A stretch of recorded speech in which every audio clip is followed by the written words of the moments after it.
Labbaik Allahumma labbaik, labbaik la syarika laka labbaik, innal hamda wan ni'mata laka wal mulk la syarika lak.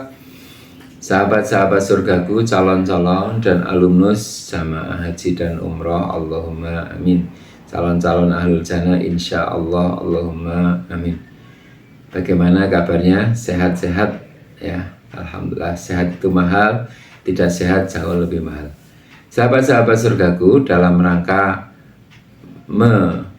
mempersiapkan umroh kita agar menjadi umroh yang berkah, umroh yang mabrur, yang mabruk dan makbul, mari kita jadikan umroh sebagai sarinah tarbiyah yang efektif untuk membentuk kepribadian. Umroh adalah perjalanan ziarah dari tempat mikot, yakni kemudian ke Mekah, ya, ke Baitullah, kemudian tawaf, sa'i, tahallul dalam rangka untuk beribadah kepada Allah. Nah, apabila sejak awal kita meniatkan umroh ini sebagai sarana tarbiyah, sarana pembentukan kepribadian, sarana perubahan, insya Allah kita akan merasakan setiap episode perjalanan umroh kita begitu bermakna, begitu berharga, begitu berarti, begitu bernilai. Itulah umroh.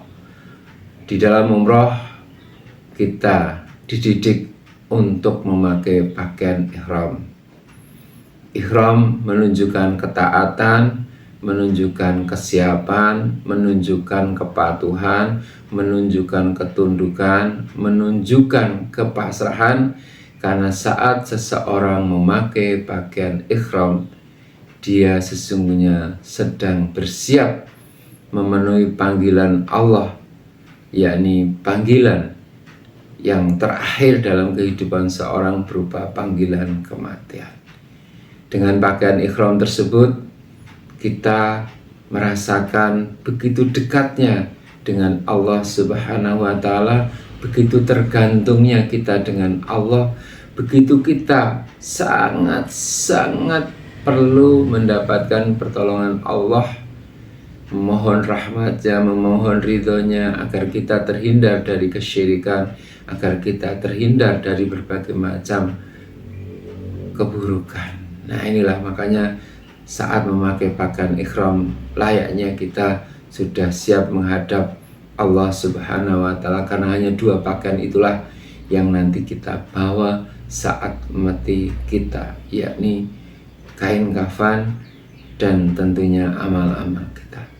Yang kedua, saat kita melaksanakan tawaf, itu adalah sebuah perjalanan panjang, kita berkeliling dari Hajar Aswad, kemudian sampai ke Rukun Yamani, sampai kembali ke Hajar Aswad lagi. Jadi dari Hajar Aswad rukun tersebut ini kita isi dengan doa, dengan zikir, dengan permohonan, dengan munajat, dengan muhasabah.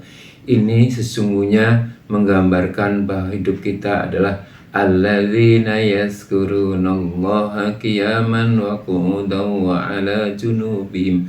Orang yang selalu mengingat Allah pada saat berdiri, duduk, dan dalam keadaan berbaring.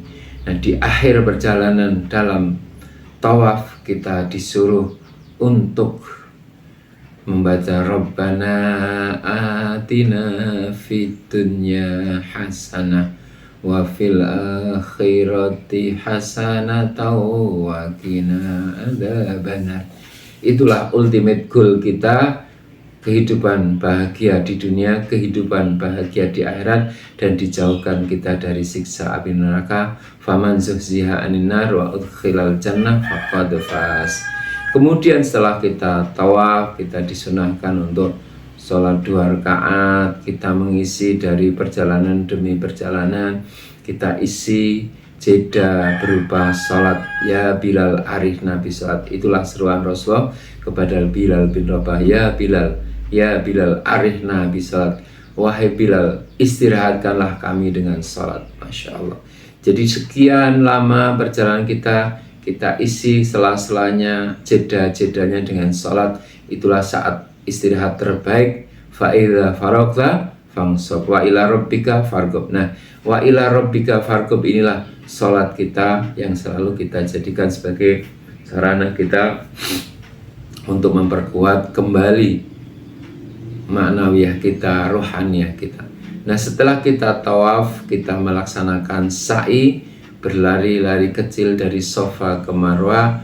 Di situ kita merasakan bahwa kehidupan yang kita alami harus siap siaga, harus berjalan, harus berlari, harus terus melakukan dinamika kehidupan, dan kita merasakan bagaimana seorang Ibunda Hajar mengubah kemalasan menjadi sebuah kerja keras, mengubah sikap cengeng menjadi kerja cerdas, mengubah sikap menunggu menjadi orang yang proaktif, menjadikan orang yang terus bergerak cepat, meraih momentum, mencari pertolongan Allah.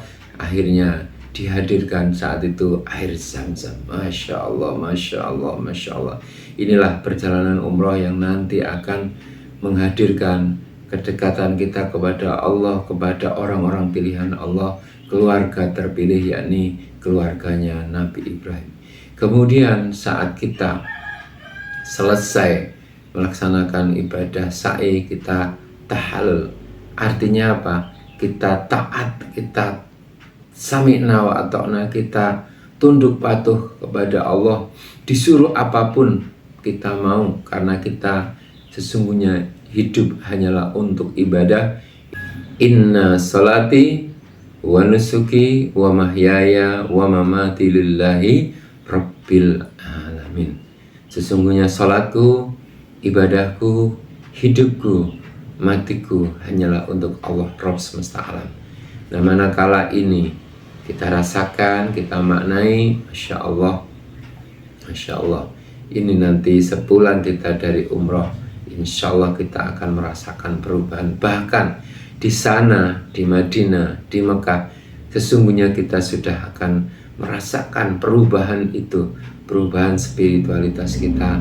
Begitu kita merasa hidup ini harus selalu bergantung kepada Allah Subhanahu wa Ta'ala, karena sekecil apapun yang kita ucapkan, yang kita pikirkan, yang kita rasakan, yang kita lakukan, Allah akan membalasnya secara langsung, cash. Nah, maka mari kita jadikan umrah ini untuk memperkuat keyakinan bahwa Allah yang sangat berkuasa dalam hidup kita. Kita mesti memperkuat kebergantungan kita kepada Allah Subhanahu wa Ta'ala. Labbaik Allahumma labbaik, labbaik la syarika laka labbaik, innal hamda wan ni'mata laka wal mulk la syarika lak.